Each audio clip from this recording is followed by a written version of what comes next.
Hi everyone, I'm Terri. I'm the Executive Director of the Centre for Legal Innovation at the College of Law, and I'm really delighted to welcome you here today for the Legalpreneurs Lab Women Legalpreneurs Special Interest Group. We have a fantastic topic and an even more fantastic panel of people to address the topic today. As you know, we're talking about how to choose the right tech for your new digital legal business. For those of you that haven't spent any time with the centre before or haven't been able to catch one of the special interest group sessions before, the Women Legalpreneurs Special Interest Group is focused on women in legal, whatever the type of role or work that you do in the legal ecosystem. And these sessions are particularly focused on the business aspects, or doing legal business, if you like, or doing legal practice, as the case may be, and creating a network of folks that can speak with each other, introducing you to subject area specialists, such as, again, this wonderful panel that you'll hear from today, but also creating a place where you can ask your questions and also receive some answers. So as I said, I'm going to ask the folks to introduce themselves, but I firstly want to say, Fiona, Catherine, Nikki and Sylvia, absolutely delighted to have you here today from all over the place, and welcome first and foremost. Thank you, Terri. Thanks, Terri. So let's kick off and learn a little about you, and then we might throw to the audience to learn a little about them. But we're going to start with you. And I wanted to not just ask you a little bit about yourself, but in a way, you know, what brought you to an interest in legal tech as well. And Fiona, you get to kick us off. You're the first one. Off you go. So I've been working in disputes in litigation in Sydney and in Melbourne for about 25 years. I started in big law and then middle tier law and then in a small firm, all doing commercial litigation. And actually what kicked me off on the journey was just this frustration of there was so much work to get through. I was in a small firm, didn't have a team, and I could see these tools that were there. And I just knew that I needed to use these tools to be able to sort of do all I needed to do and still have a life.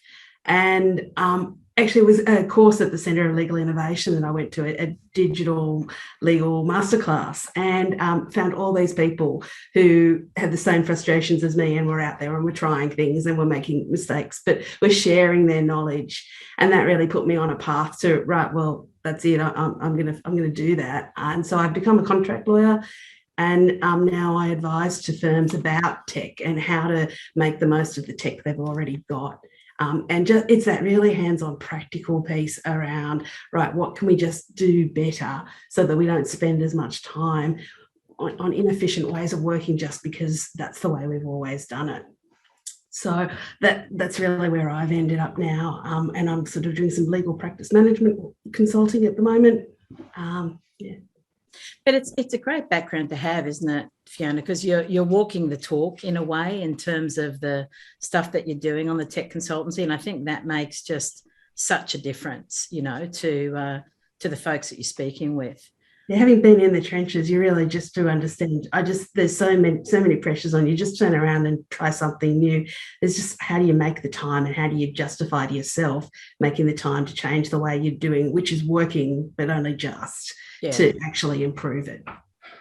Fantastic. And we're going to get into some of that stuff. So hold those thoughts, Fiona. Don't let them wander.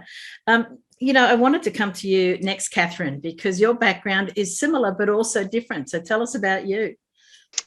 I started off as a super nerdy kid. I loved playing all kinds of games with pulling apart things. So my whole life is about, how does this work, and why does it work like that, and if we put it back together again, will it work again? Often no.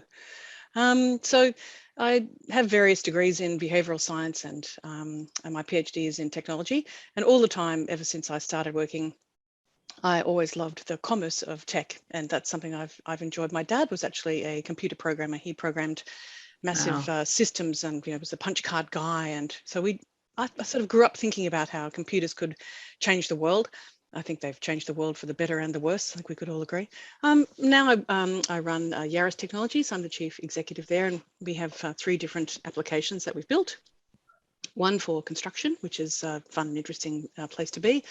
Another runs car repairs when there've been an accident for insurance companies.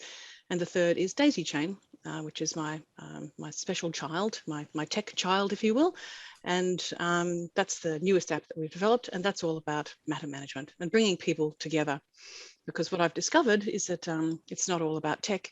All of this isn't really about tech at all. It's actually all about people, and that how people feel about it, how people work together, how it makes people feel more efficient and effective and shows their contribution.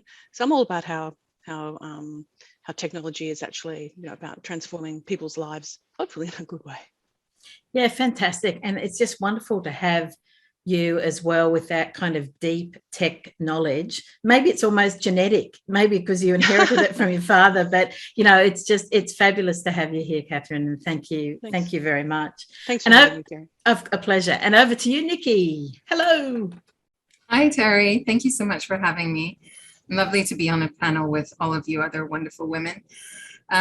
So my background, I'm a lawyer from Australia. I studied at Sydney University and I practiced in Sydney for 9 years, both in private practice and in-house. And when we moved to Canada with a family and I was requalifying as a lawyer in Canada, I got a contract position in legal innovation and found that I absolutely loved it. It was really unexpected because I didn't know that I had a love for technology prior to getting into this field, but I could immediately see that there was real application for much of the work that we were doing to the sort of work that I had done in practice. And I thought how much better my life would have been. Those, nights at 3 a.m. bait stamping documents, for example, or taking hard copy briefs up to council, had we been using some of this technology. And I became a little bit, I would say, almost obsessed by it, reading every single thing I could find under the sun.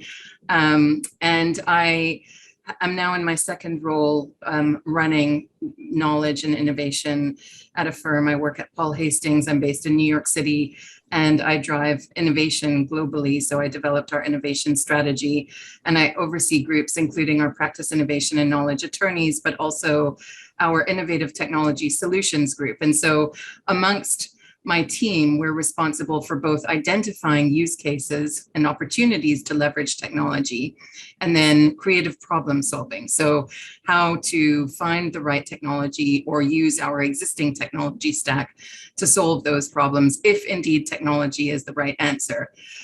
In addition to my day job, my husband and I last year developed a platform called Legal Tech Hub, which is the most comprehensive directory for legal technology tools in the world, which enables people to filter down easily using keywords and filters to find the tools that are applicable for their specific situation and environment. So you can search for tools that suit the corporate environment. You can search if you're a small firm, even if you're a barrister.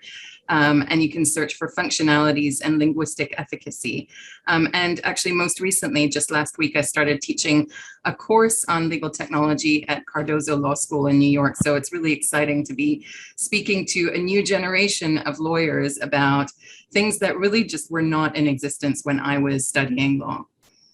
Yeah, fantastic. And again, someone who's really walking the talk and having to make those purchasing decisions, which I think are sometimes very difficult to make, and we're going to get into that as well. And folks, if you haven't checked out the Legal Tech Hub, we'll be sure to make sure that resources from all of our panelists today are available to you at the end, and mention them as we go through. There's a number that are great, not least of which is a session that we did with Nikki and Chris, her husband, as well. So do be sure to check those out. And Sylvia, last but certainly not least, tell us your story.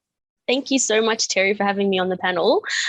So I guess just briefly, I started my legal career in private practice, and then I moved in-house, where I've been for over a decade. And in my current role at Medibank, where I've been for over 7 years, I manage a team of 5 lawyers as head of legal, supporting the customer and portfolio division.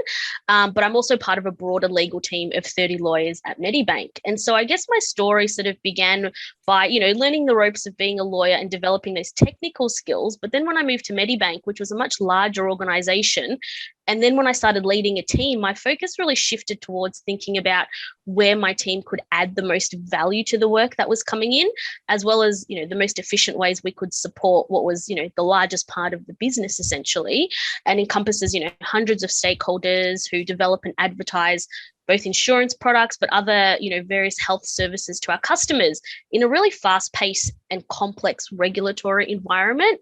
So as Medibank was growing in size and the offering we were giving to our customers increased in size, my team decided to be more focused in its purpose. And over the past couple of years, you know, I've arranged several strategy days and workshops where my team has developed a team mission statement.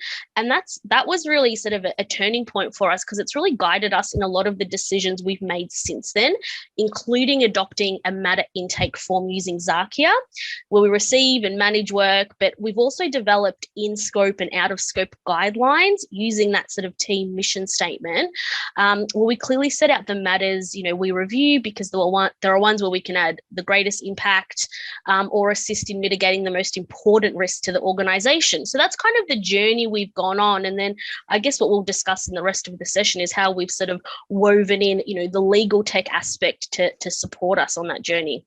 Yeah, absolutely. Fantastic. And wonderful also to have you here with that kind of in-house or corporate legal department experience as well. And, you know, folks, as you've been listening to the experience and the stories of our panelists, you know, you can see that it really does run the gamut. So it's kind of from, you know, developing through advising, through buying, through implementing, and continuously iterating. So lots and lots of opportunities here for you to ask really great questions. So please don't forget, throw them into that Q&A bubble at the end.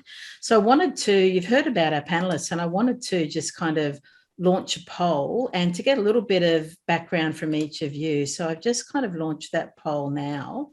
And I'm just going to ask you to have a look at that and then just throw into that where you come from, what's your background. And the reason that we want to do this is in part to be able to tailor the sorts of responses, not just to your questions, but also to the audience that is with us here today. So just going to spend just a couple more seconds just asking you to put your responses into that poll. We love polls, don't we, panelists?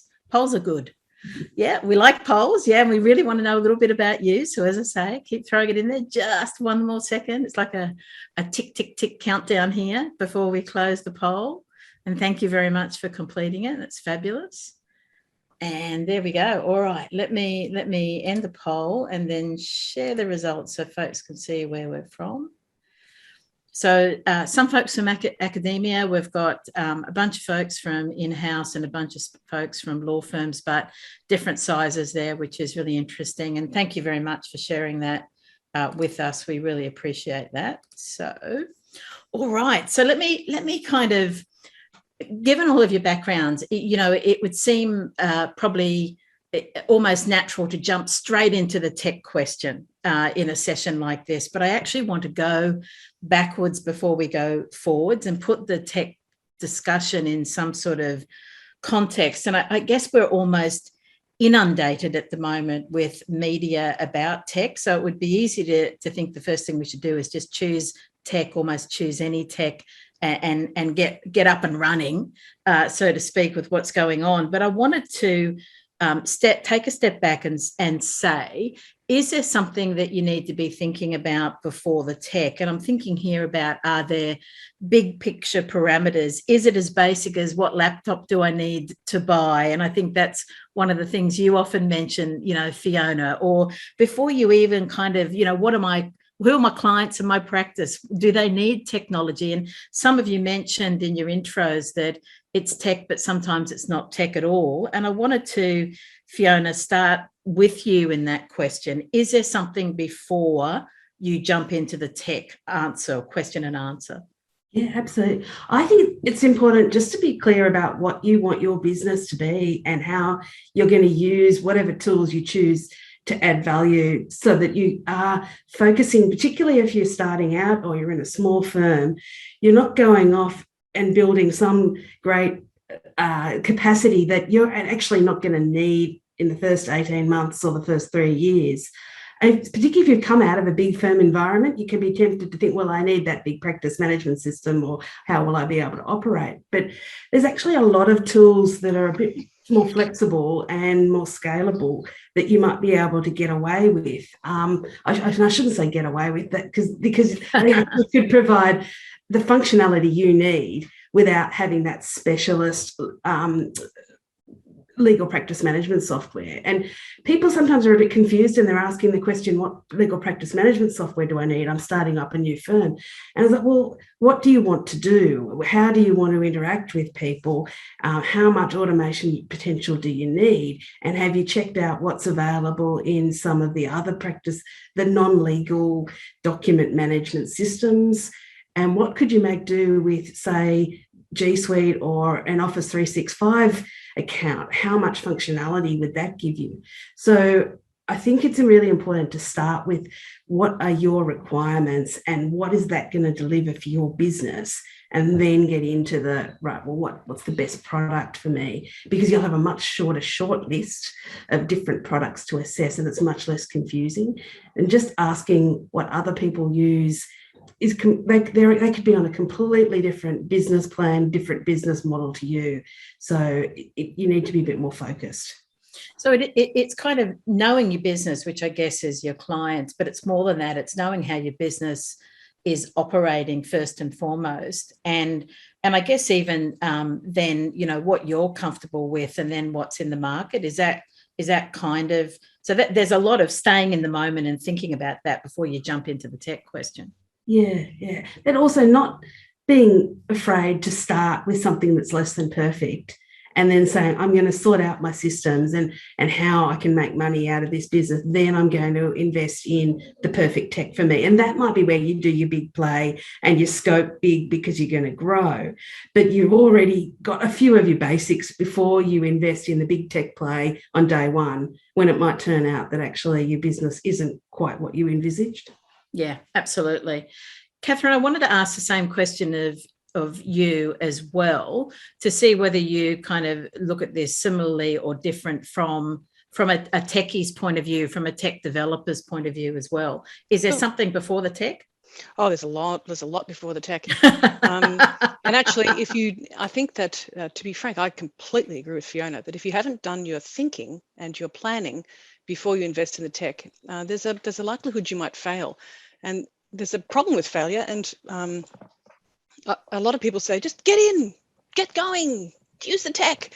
But then if you're in a sort of a small, medium or large organization, there is a chance that project will fail. And that's quite disconcerting. It's expensive and it's demoralizing for everybody. And apparently somewhere around the 30 to 40% of these kinds of tech projects actually do fail. It's kind of a dirty word talking about failure, but I think you've got to be really thoughtful.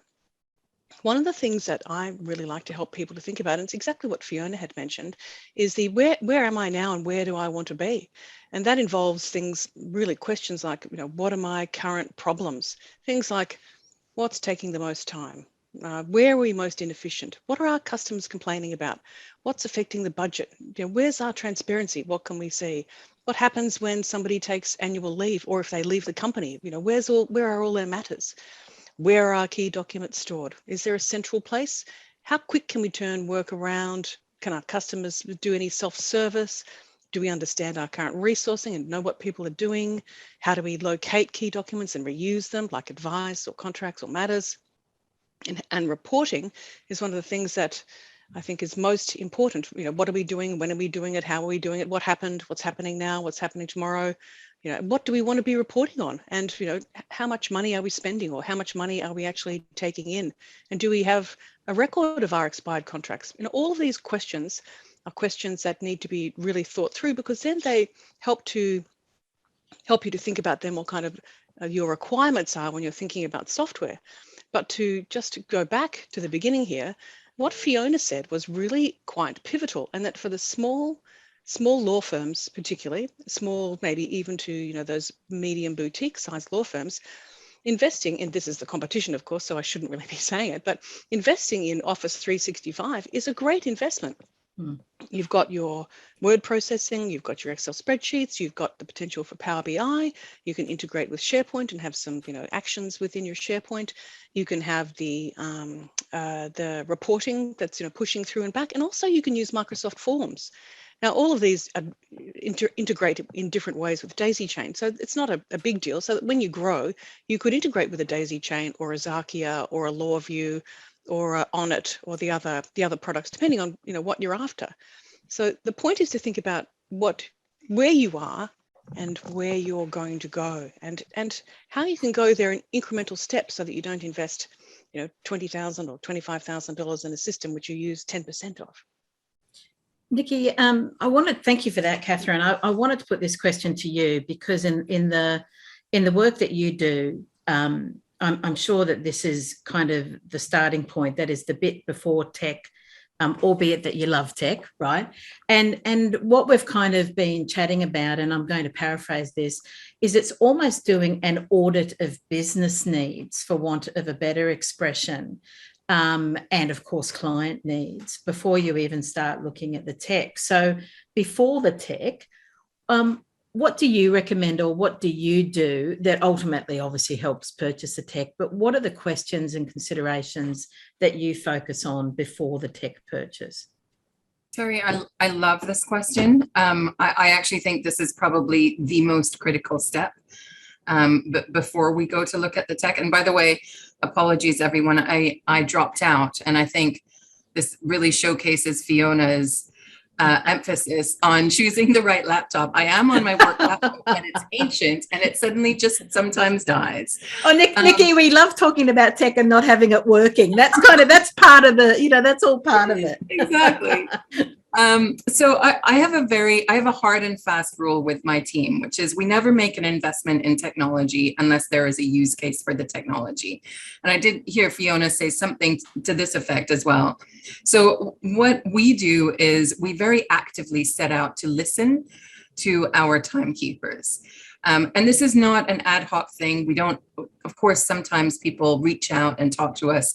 But the key is to have a program in place that enables you to understand what are the needs of your timekeepers, what are their pain points, rather than going to them and saying, would you like X solution?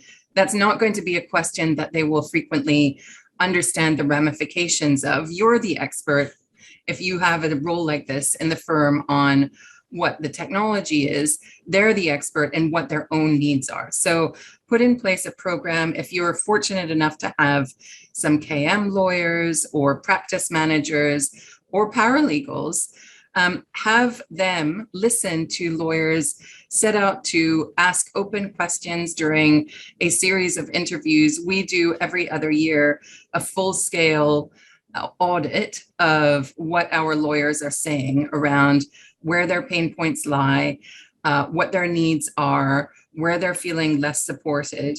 And often the results of those discovery sessions are what set out our priorities in terms of technology adoption for the year and problem solving in terms of supporting specific practices. And the second thing I would briefly say is process improvement also comes before technology. So making sure that when you're hearing a problem, if it's around process, sometimes it's just about rejigging the process so that it's more efficient. And certainly you must do that before you apply technology to it. Otherwise, you're ingraining further a poor process into the law firm. Yeah, and I imagine, Nikki, if I can just stay on that process point for just 1 second, I imagine that is quite a common trap, that will just buy the tech that basically can make, I'm going to say, a bad process basically work better versus, oh, hold on a second, this is actually an opportunity for us to fix that before we buy the tech. Is that a fair comment? Oh, absolutely. And I think that is an issue. And the second issue that I've heard, although happily less most recently, is AI is hot, so we should invest in some. or analytics. It's all about analytics. So let's buy some. What can we buy? And of course, that doesn't do anything for your lawyers. Yeah. Yeah, it sounds good, but it doesn't do anything helpful. No, absolutely. Sylvia, I wanted to come to you because from the sounds of your intro, you've almost been going through this exact process of kind of thinking, what do we need? How do we need to get our ducks in a row before we start buying the tech? So what are your thoughts on this? Yeah, absolutely. And I think the theme, across the panel is very similar. And, from my sort of in-house perspective, it was even a step further before that, where really the two initial things I considered was my team and my internal clients. And as I touched on in my intro, the steps that I took with my team, a vital step before we even started to think about processes or legal tech was, developing that team mission statement, because that really is what set the goalposts for us and made us feel that we had control over our work, and that it wasn't, the best use of our resources to be responding to every single query that came into our inbox, which I think is just a common pitfall for in-house lawyers. And so, that was kind of interwoven with a bit of, health and well-being as well. And we sort of had a workshop, and really, that we weren't even consciously thinking about legal tech and processes, but when I reflect on that from a couple of years ago, that's really what set us up for success now, where we're really going hard driving sort of legal ops and use of tech and improving processes. It really kind of started with the team, and getting sort of I call it giving each other permission to behave in a certain way, and that permission being thinking really critically about what work we were doing, were we adding value, and being able to say no, because it's quite powerful just getting in a room together and sort of giving each other permission to do that. And so that was just such a crucial, step for my team a couple of years ago. And then, from that, in the last year or so, we started thinking about what legal tech Medibank already had in place. And that led us to Zakia. And really the first key step we took was engaging with our internal clients. And we ran a trial of using Zakia as an intake form, and that was a great success. It was fairly low effort, to get a form up and running, have 10 people just trialing it out, because if it failed and it didn't work for our business, then that's fine. We would have, thought of something different. But luckily for us, it was a great success, and it's really just reduced, clutter in our inbox. Our clients, have greater certainty that something's been allocated to them and that they know it's sort of in the pipeline. So it kind of created this really great communications line, I guess, between us and our clients that was previously, largely done just out of our inboxes. And even our external law firms are now engaging with Zakia directly. So I don't have to email firms to outsource work. I just add them as a manager, in Zakia, and it just gets sent to them immediately into their inbox. So even that sort of admin effort of me outsourcing, has really reduced recently. And one concern I've heard other in-house lawyers raise with online intake forms, regardless of which platform you're using, is that you could risk losing that one-on-one personal interaction with clients.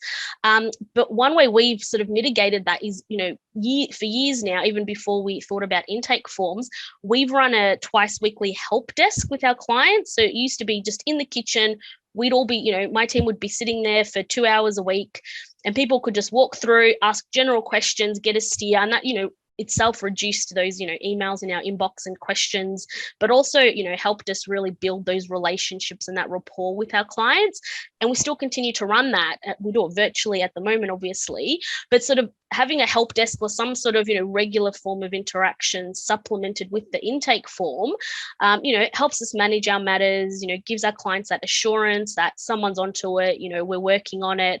And, it's driven greater engagement between legal and the business.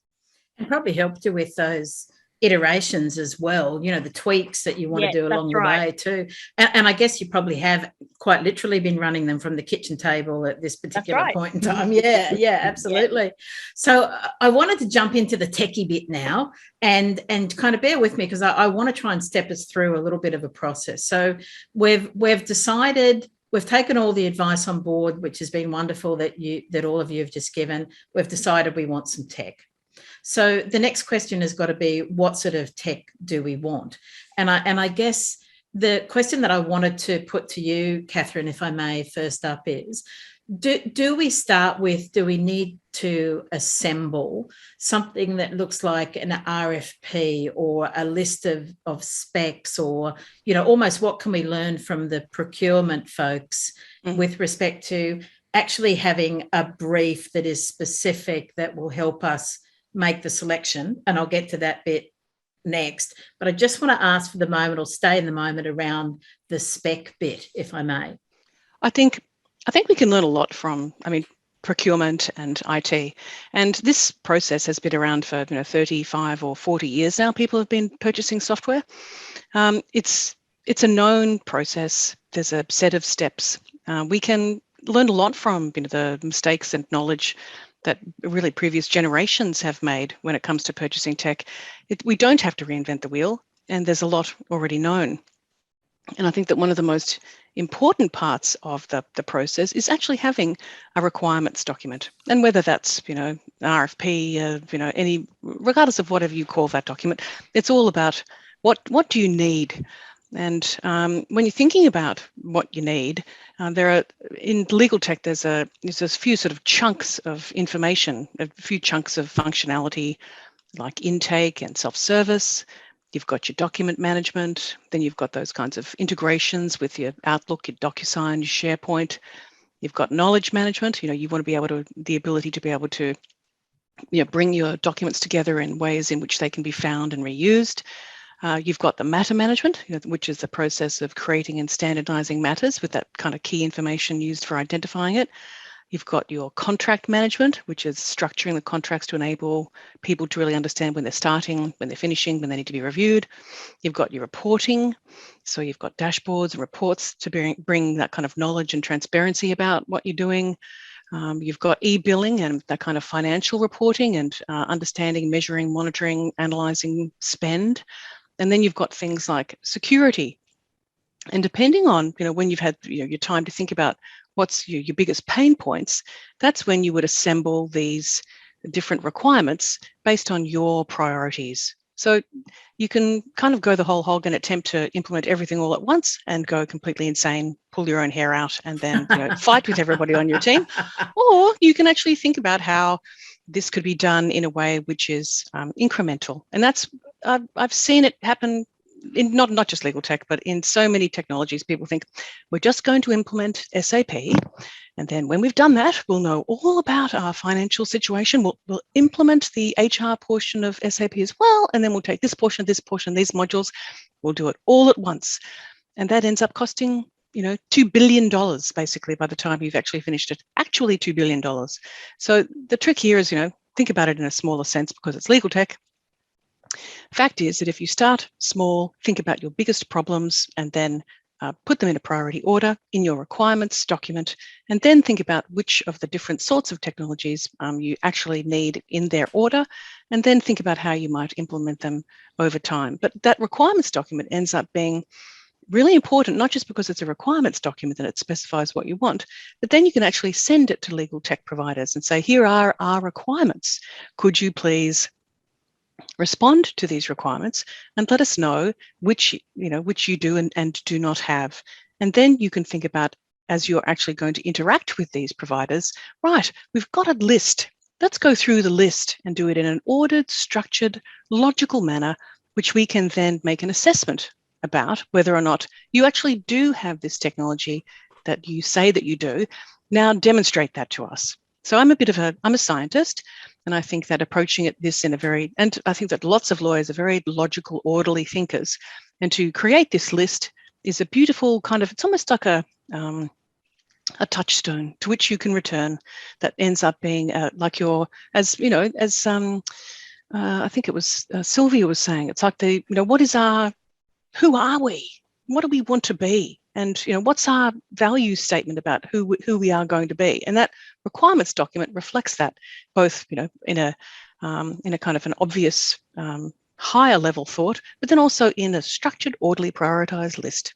Boring, I know, but boring, but No, fantastic, and really good, I think, for people to know that, because I imagine again that it's not a point necessarily that people stay with, that really go into that much detail. They're kind of jumping in before they get to that stage. So Nikki, I want to come to you and and ask you questions about what you do all the time, which is that you've now got that list, the specs or requirements or whatever the case may be, and you are wanting to make a purchasing decision.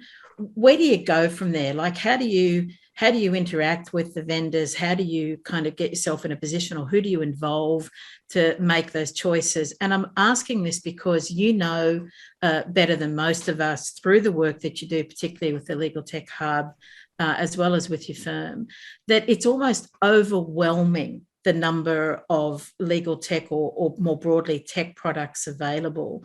So trying to make that decision can actually be really tough. So not an easy question, but I know that you can answer it. So over to you. I'm actually going to take a couple steps back, because I think it's really interesting, Catherine, when you're talking about operational technology for law firms. And that's a problem to solve. And then there are other problems to solve, which is practice technology that directly interacts with the way that the lawyers perform their work. And when you're looking at that kind of a problem, we also use the requirements document. I think that's essential. I completely agree. And a prioritization matrix around requirements. But before that, having the ability to really dig into the problem and understand deeply what that is from the end user perspective. What are their needs that arise out of why are we going out looking for technology? And there is actually a framework called the 5 whys, where you keep digging deeper and deeper to understand really what is the nub of the problem. And out of that, we will evolve our requirements and our framework.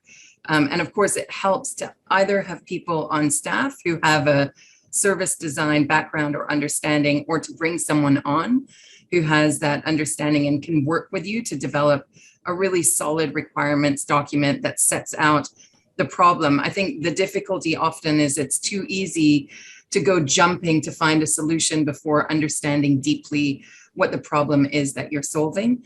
But once you do have that list of requirements, obviously I'm going to plug Legal Tech Hub and say there are now platforms like it out there that enable you to do a search depending on your environment, your needs, your user needs, to get at least a short list of technology platforms that you can then either send out an RFP to or reach out directly and speak to the vendors. And when we are looking at technology platforms, we're looking for a number of things. Obviously, we're looking at best product fit to the problem and the requirements.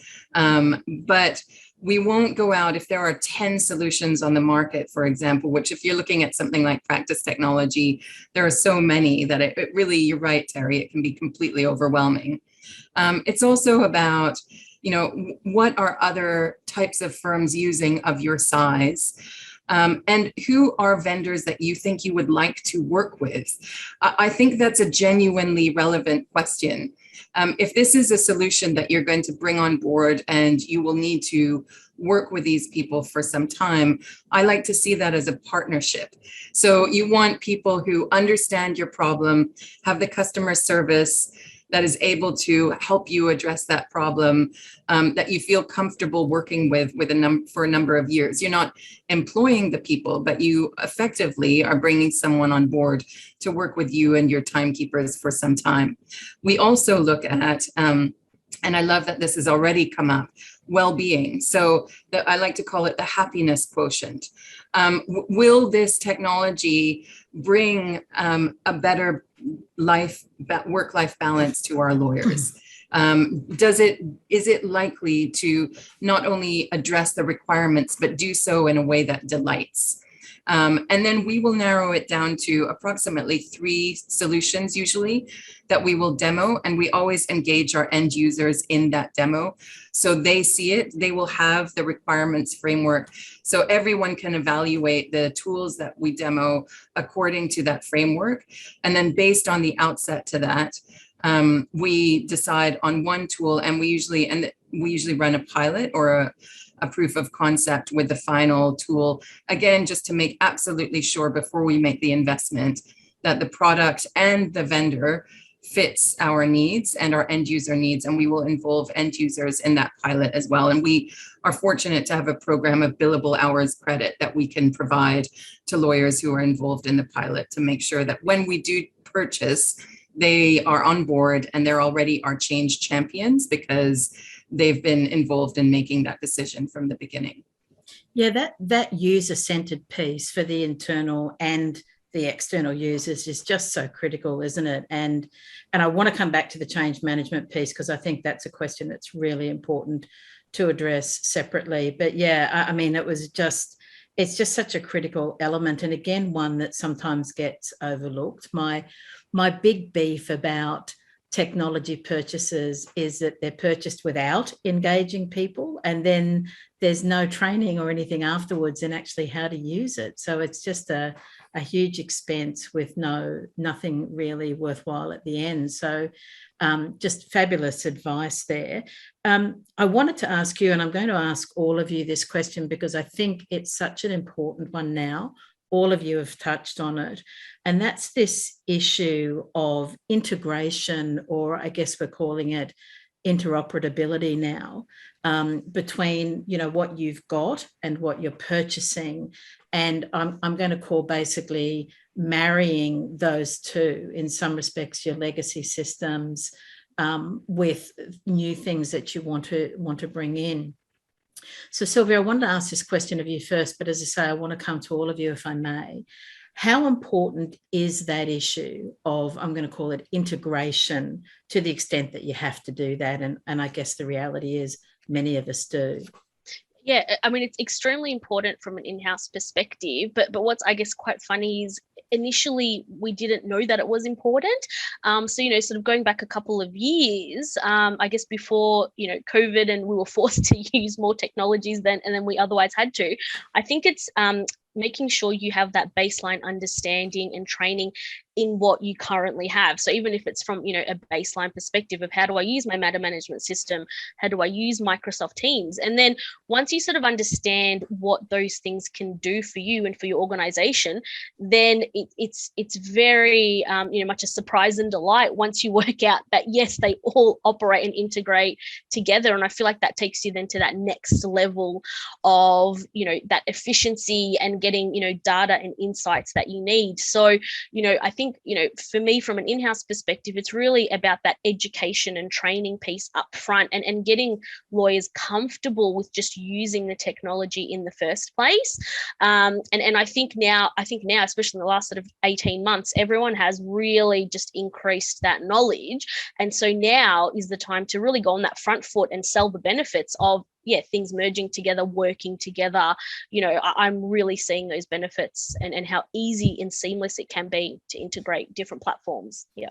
And as you say, that comfort level is coming in again, isn't it? We know how this works, so it's just another bit that's similar but does a bit more. Right. Whereas 5 years ago we didn't have that comfort level, but I feel like now everyone really does. So it's that great opportunity. It's this great turning point, I think. Yeah.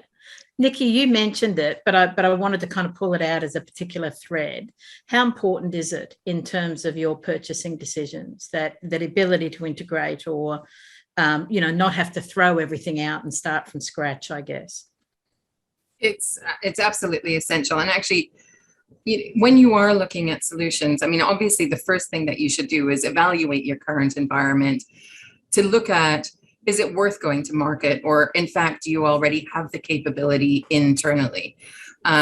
Could you use one of your existing technologies in a different way? Could you cobble together a number of those to produce a solution that would benefit you and negate the need to go to market? Or could you even partner with a vendor to create something that would suit the environment? You have to be able to integrate what you are bringing on board with the rest of the environment, unless it is an entirely standalone product.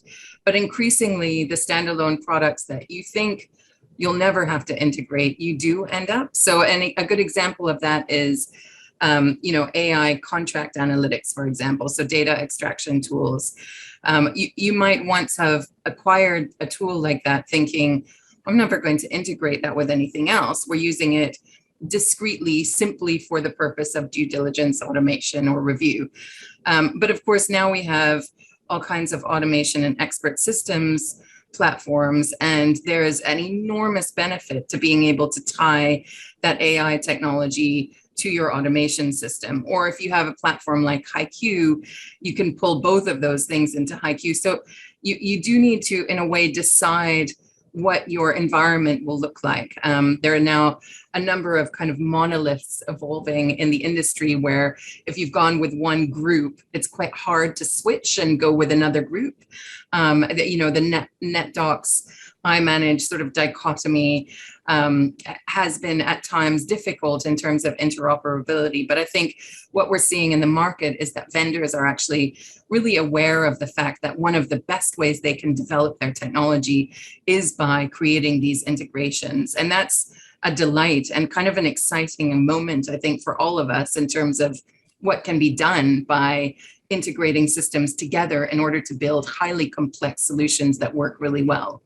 And as you say, opens the door to customization, which, although it may be relevant for this particular relationship, of course, you don't take away the intellectual capital that potentially allows you to use it elsewhere. So, Catherine, let me ask you this as one of the providers, and you mentioned at the outset that you're very, very conscious of this aspect of it, but thoughts on what's been said? A lot of people don't use the technology they already have. And people then get technology and then they only use, seriously, some people only use 20%. They don't even realize or don't read their product updates, or they don't look at the information much because they're so busy. So communicating with people who are using software is actually, it's quite a challenge because they're not getting the most out of their software, a lot of people. That's one point. It's great to be able to understand what your current software does and to use that to the fullest extent possible. Integrations are, I guess, they're just a complete basic fact of life. And, there are some end-to-end systems, but they still, they don't do everything that different people want them to do. And everyone's got a different sort of a work and different priorities. So integrating with those different systems is key. And I guess the number one question is asking people, when you're thinking of purchasing technology, what do they integrate with now? What's sort of an out-of-the-box kind of an integration? And the other is, do they have what's called an open API? And an API is an application programming interface. And it's just this bit of technology, bit of software that's written that takes all of the data from one place and then makes it possible to be ingested by a different service over here. So if you ask people, do you have an open API and what do you integrate with, you get a bit of a better view. It's a kind of a technical question, but that it's an important one. Are they able to send their data over to other applications? And a lot of people can't. It's actually very hard to write an open API. So a lot of people don't have that capability. Point is that there are basically things that you will want to integrate with. There's things like your intake forms.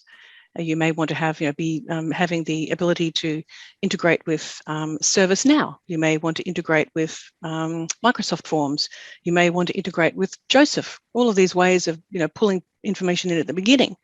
And then when you're actually working together, in your matter management system, you might want to be, as Nikki had said, integrating with a great little AI that gives you feedback and information about the quality or content of your documents or your contracts. You might also need to interact, hugely with data rooms where you've got huge stores of documents which are appropriate for litigation. Oh, I think we've lost Catherine there. Sorry about that. I'm sure she will come back. But Fiona, I wanted to put this question to you, if I may, but also with a slight twist. Is the ability to integrate, but also going through all of the processes that we've been nutting through, does it then make it easier to make the business case to invest in tech if you need to do that? I'm sure the folks that you're working with and advising have to do that. They have to put a business case. So what are your thoughts on that? Well, I think it absolutely does. And having a rational objective, this is what I've assessed, this is what we do nothing, this is using what we already have, and then this is if we got something new. And you're comparing, across those products. I think the other thing that's important is that nothing's going to do everything you want. And so if something satisfies maybe 70% of your requirements, that may be the best solution. And if that satisfies, say, 70% of your requirements and it integrates with your existing legacy system, you know, I'd be going for it. Maybe there's a product that has higher functionality, but if you don't have that integration, then you run the risk of having two sources of truth, and you have to manually transmit data. And also, I think it does limit the lifespan of those products, because anything that's integrating and with that open API that Catherine was talking about, it does mean that when there are improvements in technology and new and better solutions come in, you've got a better chance of being able to integrate that in and have a more resilient software environment than if you've invested heavily in really specific single-use products. And it's all a balancing exercise, and it may be worth it to you to have a product that does one thing but does it really well, but doesn't integrate, but it's the perfect solution for your need. So I'm sort of starting to contradict myself. But that's why it's much easier to present these business cases when you can say, look, we've looked at the market. Even though this product doesn't do those other things, it will deliver this value, and therefore we think it's worth pursuing it, and we'll review that in 3 years' time and see what else is available in the market. But you're tying it to a particular need that either will solve within the firm operation or a client need, and you've got a rational basis for saying, well, that worked for us up till now, but there's a better product, and we can move and get that integration or whatever other benefit. Yeah, absolutely. We're starting to kind of draw to a close with respect to our time. So again, folks, if you want to throw any questions into that Q&A box, please do.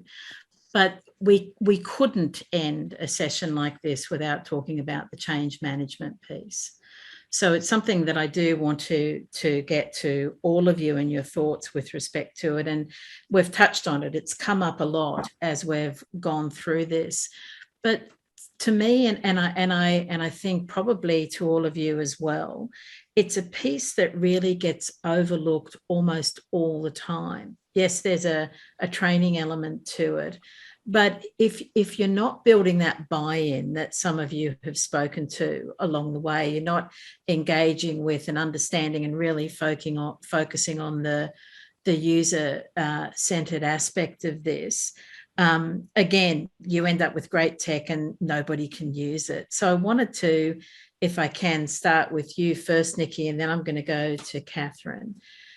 How important is the change management piece, and how do you focus on it, whatever you might call it, Nikki, in your firm to accommodate that in a very direct, very focused way?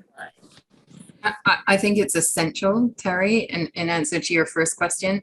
In fact, when I started at Paul Hastings, I became certified as a change manager, and I developed a course with a communications expert, which was a 12-week course for our entire team to train them up on the principles of change management, because I think you need to be thinking about this through every stage of a solution launch, well before you actually launch and well after you launch. And so we think about, my innovation strategy at the firm is based around education, engagement, and execution. And it is a continuous circle. And the education is, here's why this is important, and here's what's in it for you, and here's why it matters. The engagement is, engage your lawyers, your timekeepers in every stage of the process where possible, as I've discussed, from identification of the need to selecting the technology to piloting or developing the solution to launching it, so that you already have a ready-made group of champions to help you when you're launching. And think about your messaging around it. Break down the people in your firm into their various personas. What messaging is going to reach each persona group most effectively? Think about what's in it it for me, for each of those persona groups, put together a communications matrix, have a sponsor from the top down so that people know it's important to get on board with this change. But at the same time, if possible, have a group of people who you know are your reliable change agents across the firm who can exercise for you a communication kind of from the bottom up as well. So you get this lovely kind of top down, bottom up mesh of communication around the launch. And one last thing that I really like to employ is the adage from marketing about 7 touches. Nobody really resonates with a message until they've heard it 7 times, and ideally in 7 different ways. So think about all the ways you can get a message across, and then build the solution into the way that your lawyers work already. Make sure that it is intuitively part of their natural workflows. But I think this is essential, and I think you're absolutely right that it's often overlooked, which is a great pity, and it's probably why some technology falls into the wasteland. Yeah, absolutely. Sylvia, I wanted to ask you that from an in-house perspective. You know, is it different from what Nikki was saying, or is it similar? What have you found? Nikki summarized it perfectly. I honestly couldn't have said it any better myself. And I guess the only other insight I had was, if you're in a small law firm or a small in-house team, even me, sort of part of a broader team, and you're sort of, also doing your own things or doing things maybe a bit differently to the broader teams, you have to set the example as the leader. So rather than sort of telling your team, hey, just use this system or use this piece of software, you yourself have to integrate that into your team meetings. So like we put Zakia up in our team meetings, and we'll look at card view. So like, what matters is everyone looking on, and that's really me instigating that as part of our agenda, and teaching the team, look, this is how you use it, and this is how I'm using it, and it's just constantly part of that the conversation. So those are sort of the little ways, I guess, you can just set the example as the leader. And that is an indirect way of showing, Nikki's point of why it's important, and how we can fit this into our daily workflow. So learning it yourself, using it, and then giving your team tips on, well, this is how I'm doing it, and yeah, sort of sharing that knowledge. Yeah, another great point. You've got to be open to the change yourself, right? As well as everyone in your team. So we've got just a couple of minutes left. So Catherine, I want to come to you on this as well, if I may. And Fiona, you're going to end us as you started us. So I'm coming to you next. Great. Just very quickly, just link your hands together like this. Just your comfortable way. Can I see you? Hold your hands up. Link your hands. Yeah, bring them up. Now do it the other way. Doesn't it feel weird? Just if you're not used to it, you've got one way of doing things. Cross your arms the same way, then uncross them. Try it both ways. It's uncomfortable changing, and it feels weird. And I think we have to acknowledge that. I think everything that Nikki and Sylvia said is important, but it's about people again. They're being asked to do something different. They're really exhausted. Sometimes it just needs to be a bit more fun. It needs to be a lovely thing that we do. It's not being done to us. It's part of who we are and what we want to be, and how we want to change, and how we reflect in different ways about the future that we want in our businesses. So I guess that would be my only thing that I'd add to that. Let's try to make it fun and acknowledge that it's, it can be tough, and that people have feelings with regard to these big changes. And when you finally acknowledge, like you see people just going insane. I've got 20 matters. I've got, these huge deadlines. This is causing me, it's really hard to try and learn this new thing. We just need to acknowledge. Tech, the great enabler and the great catalyst. We're loving that for change. Fiona, as I said, the last word is to you. You're going to take us out. Your thoughts on that? I was just going to say that I made the mistake of not investing in change management and having the failure. So I do and it's communication, and it's way more communication than you think possible. And that's 7 points. And it feels like all you're doing is talking about and everybody must be sick to death of you. And then someone say, "Oh, I didn't know this was happening." So you do just have to really, really, and I think try to spread the load and get those people, the early adopters, and the Malcolm Gladwell has that book about the people, ravens that other people listen to. Get the people in your organisation that other people pay attention to on board, so that you're having that message come, and it isn't just you shouting out with a megaphone and no one listening, but it is disseminating effectively. Fantastic. And thank you very much to all of you. We really wanted to, in this session, really take the broader picture as well as the narrower picture around choosing tech, really to provide you with the sorts of ways and the issues that you need to think about and take on board, which are part of a much broader journey. And thank you so much, Sylvia, Catherine, Fiona and Nikki. It's just been, as it always is, an absolute pleasure to spend the time with you, and just the amount of experience and knowledge that you have in this area is just amazing. Folks, I know that all of our panelists today would be more than happy for you to reach out to them on LinkedIn, probably the easiest for most people to find them. They're all there, and I know they would be willing to lend a hand. As I said, we'll also make some resources available to you so that you have those to go back to and revisit as well. And of course, the Centre, you'll find us also on LinkedIn, Facebook and Twitter. So thank you very much indeed. Again, lovely to have you all here, panelists, lovely to have you all here, participants, and we look forward very much to seeing you next time. Until then, bye. Thanks, Terri. Thanks all. Thank you, Terri. Thanks, everyone.